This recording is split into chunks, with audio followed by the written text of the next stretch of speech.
নমস্কার, আমি জ্যোতিষী পার্থ সান্যাল। আমার চেম্বার রানাঘাট পাইকপাড়ায়। এর আগের দিন আমি যে ভিডিওটা ছেড়েছিলাম, এক ভদ্রলোক আমাকে কমেন্ট করেছিলেন যে যাতে তার সম্বন্ধে আমি কিছু বলি, সে ফোনে যোগাযোগ করে আমাকে তার জন্ম সময়টা দিয়েছিলেন সে ভদ্রলোক। তাতে আমি দেখতে পেয়েছি যে দেখেছি আর কি, তার লগ্ন হচ্ছে সিংহ লগ্ন এবং রাশি হচ্ছে তুলা রাশি। তা সিংহ লগ্নের যে মালিক সেই রবি, সে বসে রয়েছে মকর রাশিতে। মকর রাশিতে রবি ভালো ফল দিতে পারবে না, বা ওখানে অশুভ ফলই দেয়। এই জাতকের মধ্যে ভয় ভয় ভাবটা তো থাকবেই, ঠিক আছে। এবং বাবার শরীরও খারাপ হতে পারে, কর্মস্থানে বাধার সৃষ্টি হবে। এবং তোমার এই বৈশাখ মাসে রবি কিন্তু গোচরে উচ্চস্থ স্থানে অবস্থান করছে।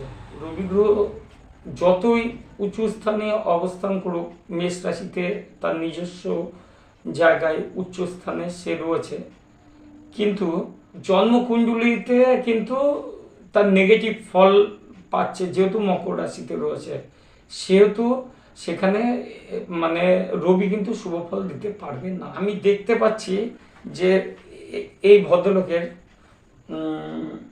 মঙ্গল গ্রহ, মানে ওর চতুর্থ ঘর, যেটা চতুর্থ ভাবের মালিক যে মঙ্গল বসে রয়েছে মিথুন রাশিতে। সেখানে কিছু বাস্তু সমস্যা থাকবেই, মায়ের শরীর খারাপ হতে পারে মাঝে মাঝে। এছাড়াও ভাগ্যস্থানে ভাগ্য কিন্তু সাথ দেবে না। আপনারা যদি কেউ কখনো কোনো বিপদে থাকেন, আপনার কমেন্টের মাধ্যমে দিয়ে আমাকে অবশ্যই আমার স্ক্রিনে দেওয়া নাম্বারে ফোন করতে পারেন বা কমেন্ট করতে পারেন এবং যোগাযোগ করতে পারেন। আজকের আপনাদের বলবো মকর রাশি এবং মকর লগ্ন সম্বন্ধে। এইসব জাতক জাতিকাদের কেমন যাবে, তা মকর রাশির বা মকর লগ্নের 29শে মার্চ শনির 7.5 চলছিল এদের, শনির 7.5 কেটে গেল এবং শনিদেব কিন্তু এখন বর্তমান গোচর করছেন মীন রাশিতে। তা মীন রাশিতে শনিদেব কিন্তু 3টে নক্ষত্রকে নিয়ে গোচর করছেন।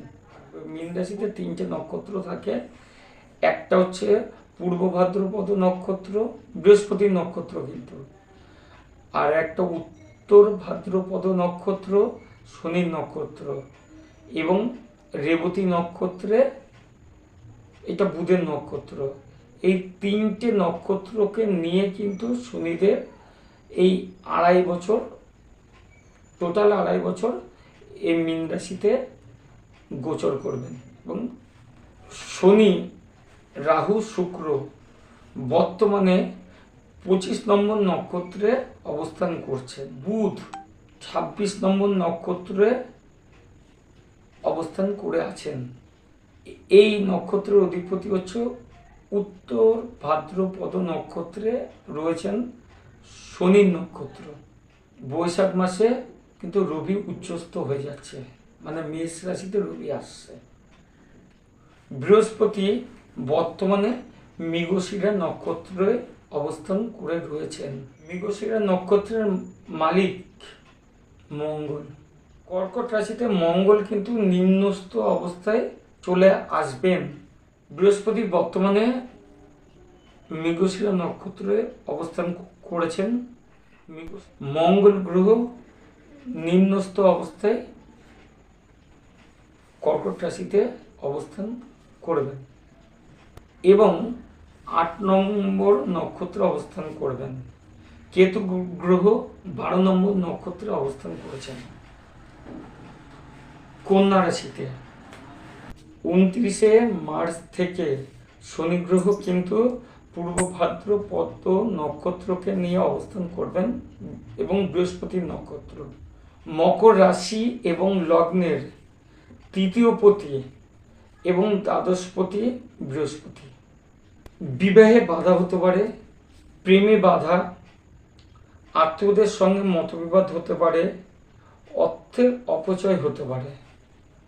শনি গ্রহ মীন রাশিতে বৃহস্পতির নক্ষত্রে থাকায় এই রাশি এবং এই লগ্নের মানে মকর রাশি এবং মকর লগ্নের জাতক জাতিকার পঞ্চম ভাবে কিন্তু বৃহস্পতি অবস্থান করছেন।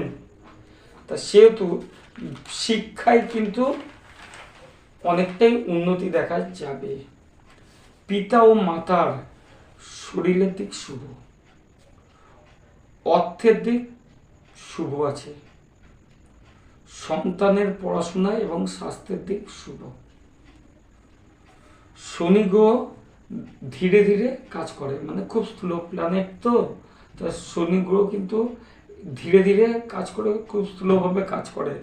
সেহেতু অনেক সময় আলিস্যতা বা কুড়েমি এই ভাবগুলো আসবে, কিন্তু কুড়েমি করে থাকা চলবে না, কাজ করতে হবে। বৃহস্পতির দৃষ্টি নবম ঘর মানে ভাগ্যস্থানে পড়ায় ভাগ্য কিন্তু আপনাদের সাথ দেবে।